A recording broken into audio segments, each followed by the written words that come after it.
Hello guys, এখন বাজে রাত 12টা। আমরা বেরিয়ে পড়লাম। আমরা যাচ্ছি মন্দারমণি বেড়াতে। তো ওখানে এক রিসর্টে আমরা থাকবো। তো চলো তোমাদের দেখিয়ে দিই।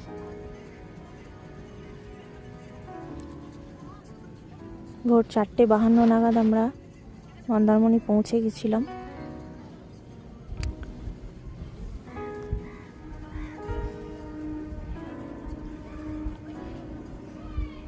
এই ছিল আমাদের রিসর্ট।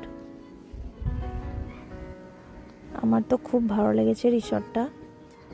আর রিসর্টের নাম ছিল লিপি রিসর্ট অ্যান্ড স্পা। তো ওখানে পৌঁছে যাওয়ার পরে 5টা নাগাদ পৌঁছেছিলাম। তো তারপর আমরা একটু রেস্ট নিয়েছিলাম। তো রিসর্টের সামনেটা তোমাদের ঘুরে দেখাচ্ছি।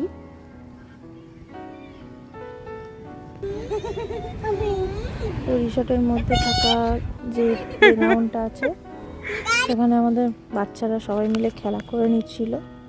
যেহেতু ওই বাচ্চাগুলো অন্যজনেদের, তো সবাই একসঙ্গে খেলা করছিল। এখানে সুইমিং পুলে সবাই মিলে স্নান করতে নামা হয়েছিল। আমি তো প্রথম থেকেই খুব ভয় পাই, তাই আমি নামিনি।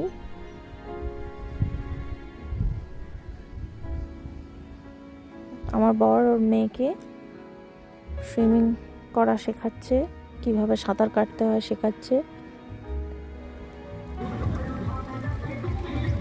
তো আমরা খুবই মস্তি করেছি এখানে।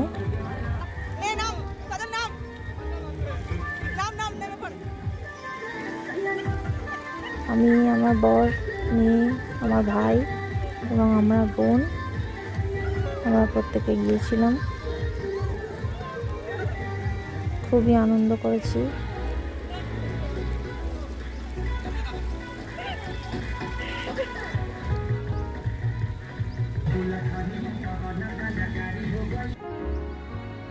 তো এখানে আমরা কিছু ছবি তুলে নিচ্ছিলাম। এরপর যাব আমরা খেতে। সুইমিং করে নিয়ে স্নান টান করা হলো, তারপরে আমরা রেস্টুরেন্টে এলাম। জানি তো এটা ছিল হোটেলের সঙ্গে রেস্টুরেন্ট লাগোয়া। আমরা এবার খেতে বসে যাব। তো এখানে আমরা অর্ডার করেছিলাম সাদা ভাত, স্যালাড, আলু পোস্ত।